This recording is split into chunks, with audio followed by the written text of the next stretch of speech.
मैं doctor Savitri संदुली, associate professor राजकीय महाविद्यालय टोंक। आज मैं भारत में कृषि के महत्व, उसकी समस्याएं और उसके समाधान के बारे में चर्चा करूंगी।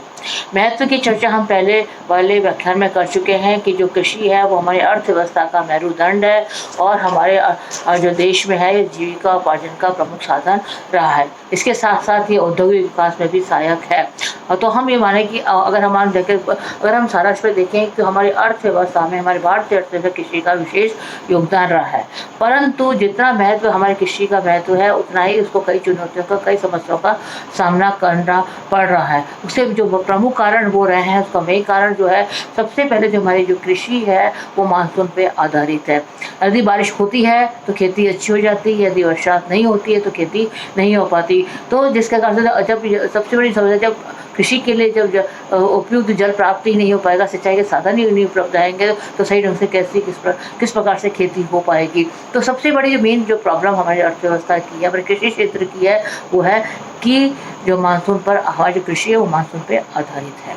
इसके अतिरिक्त कृषकों को जितनी वित्तीय आवश्यकता होती है कृषि के लिए, उतनी उनको वित्तीय सुविधा उपलब्ध नहीं है, जिसके कारण से भी वो अब एक किस प्रकार से भी वो एक सही ढंग से सही फसल को नहीं उगा पाते हैं, उपज नहीं सही ढंग से। इसके अतिरिक्त जो है वो है कि हमारे देश में जनसंख्या का इतनी तीव्र गति से बढ़ रही है और दूसरी तरफ जो कृषि क्षेत्र है उस जनसंख्या की तुलना में सीमित है।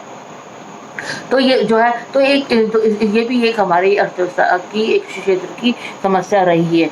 उसके अतिरिक्त जो कृषि पर जिस तरीके से खेती होनी चाहिए थी, वैज्ञानिक तौर तरीके से और एक नए उचित उपकरणों से जो होने चाहिए, वो भी कृषकों के पास उन चीज़ों का अभाव है, जिसके कारण भी कृषि एक कम टाइम में एक अच्छी फसल, अधिक से अधिक फसल उग सके, वो नहीं हो पा रही है। इसके अतिरिक्त और भी कई प्रॉब्लम्स है, जिसके कारण जो है हमारी अर्थव्यवस्था में कृषि को बहुत चुनौतियों का सामना करना पड़ रहा है, जिसके परिणाम स्वरूप जो है कृषक परिवारों को जितनी आय प्राप्त होनी चाहिए, कृषि से जितनी आय प्राप्त होनी चाहिए, उतनी आय उन्हें नहीं प्राप्त हो पा रही है और वो ऋण के बोझ के तले दबते जा रहे हैं। इसके अतिरिक्त जो है कि निम्न और अत्यधिक जोखिम वाले कृषि आय कृषकों की रुचि पर हानिकारक प्रभाव डालती हैं। वे खेती को छोड़ने के लिए मजबूर हो रहे हैं। इससे देश में खाद्य सुरक्षा और कृषि क्षेत्र में भविष्य का प्रतिकूल प्रभाव पड़ता है। तो मेरा यह है कि जो एक किसान को कई तरह की चुनौतियों का सामना करना पड़ा, कई तरह की समस्या का सामना करना पड़ा है, और जो उसको एक उपयुक्त लाभांश भी प्राप्त नहीं हो, एक लाभ भी प्राप्त न हो, तो एक कृषक के लिए ये एक बड़ा ही प्रॉब्लम है। अब इसके लिए हमारी जो सरकार है, किस प्रकार से कृषकों को योगदान दे, कृषकों को उनको सही फसल पैदा हो सके, सही लाभ प्राप्त हो सके, इसके लिए हमारे यहाँ पर सरकार ने भी बहुत कुछ प्रयास की है। इसके अंतर्गत हमारी जो सरकार थी उसने 28 जुलाई 2002 को जो था कि नई राष्ट्रीय कृषि नीति का बनाई थी, उसकी जो घोषणा की थी, जिसके अंतर्गत हमारे कृषि क्षेत्र में क्या क्या सुधार हो सकते हैं उस पर विशेष जोर दिया गया था। उसके अंतर्गत इन चीज़ों को समावेश किया गया था, जिसमें कृषि क्षेत्र में 4% वार्षिक वृद्धि का लक्ष्य रखा गया, मांग आधारित उत्पादन हो, इस पर क्या गया, भूमि सुधार में तेजी से वृद्धि हो, कृषि जोतों में समकेंद्र पर जोर दिया गया, कृषि में बायोटेक्नोलॉजी को बढ़ावा है, कृषि क्षेत्र में जमीन पट्टे पर देने और खेती में ठेका देने का भी प्रावधान किया गया, जेनेटिक विज्ञान द्वारा सुधरी फसलों को विकसित करने और लोकप्रिय बनाने का प्रयास किया जाने का प्रयास किया गया, और अप्रयुक्त बंजर भूमि का उचित उपयोग हो, इसके लिए भी कोशिश की गई। कृषि क्षेत्र में जुड़ी सहकारी समितियों और सहकारिता क्षेत्र को प्रोत्साहन दिया गया, इनपुट सब्सिडी और न्यूनतम समर्थन मूल्य प्रणाली को जारी रखने का प्रावधान रखा गया, किसानों को डंपिंग के विरुद्ध संरक्षण का वादा किया गया, किसानों को नियामक व कर वसूली प्रणाली से मुक्त का प्रावधान रखा गया, जैविक प्रौद्योगिकी को बढ़ावा देने की कोशिश की गई, खाद्य पोषण सुरक्षा के तहत राष्ट्रीय पशु प्रजनन नीति पर भी जोर दिया गया, फसल गहनता की गहनता को बढ़ाने पर बल दिया गया। कृषि आदानों की उचित दरों पर समय पर पर्याप्त आपूर्ति हो सके, इसका किया गया।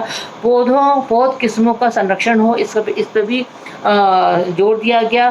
किसानों को अपनी कृषि में बचाए बीजों के बचत, उपयोग, विनिमय एवं बिक्री के पारस्परिक अधिकार सुरक्षित रहेंगे, इस चीज़ का प्रावधान रखा गया। साथ के साथ में पशुपालन, पोल्ट्री, डेयरी आदि को उचित वरीयता दी जाएगी, वरीयता दी जाए, जिसके कारण से कि मतलब कृषि के साथ साथ जो है कृषक इनके द्वारा भी अपनी आजीविका कमा सके, इसलिए इनको प्रोत्साहन दिया गया। कृषि क्षेत्र में सार्वजनिक व निजी क्षेत्र के पूंजी निवेश को प्रोत्साहन देने पर बल दिया गया और किसानों को बीमा कवर की व्यवस्था बीमा कवर की व्यवस्था की सुविधा देने की का भी प्रावधान रखा गया। इस प्रकार से जो है राष्ट्रीय कृषि नीति के तहत कृषकों को अधिक से अधिक सुविधा दी जाए, ताकि वे अधिक से अधिक अच्छी तरीके से फसल कर सके और लाभांश प्राप्त करें। तो एक तो प्रयास जो है भारत सरकार ने किया। इसके अतिरिक्त जो था कि कृषि में अनुसंधान और विकास में खर्च को बढ़ावा दिया जाना चाहिए, दिया गया, जिससे कि कृषि उपयुक्त ढंग से हो सके। कृषि पर भारत की निर्भरता और जलवायु प्रेरित आपदाओं को देखते हुए देश भर में भारतीय कृषि अनुसंधान परिषद क्लाइमेट स्मार्ट विलेज की अवधारणा के कार्यान्वयन का विस्तार भी किया जाना चाहिए। अगर हमें कृषि क्षेत्र में का विकास करना है तो इस चीज़ का भी होना आवश्यक है। कृषि क्षेत्र में इससे संबंधित आंकड़ों को एकत्रित करने के लिए एक एजेंसी की स्थापना होना आवश्यक है, ताकि वो समय समय पर कृषकों की स्थिति को देख सके, भी क्या प्रॉब्लम है, कितना क्या नहीं हो रहा है, और उसके अकॉर्डिंग आगे उसका समाधान किया जाना आवश्यक है।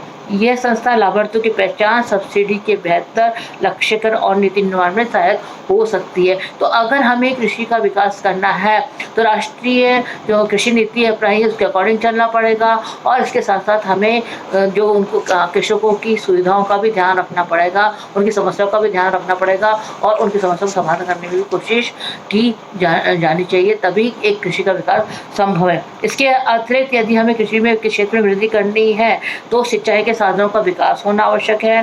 उर्वरकों की पूर्ति एवं उसका सही ढंग से उपयोग होना, पौध संरक्षण, कीटनाशक दवाइयाँ, कृषि अनुसंधान में शोध, अधिक उपज देने वाली फसलें, भू संरक्षण, कृषि में यंत्रीकरण, कृषि वित्त व्यवस्था की उपयुक्त व्यवस्था होना आवश्यक है, तभी हमारे भारतीय अर्थव्यवस्था में कृषि क्षेत्र का विकास संभव होगा। धन्यवाद।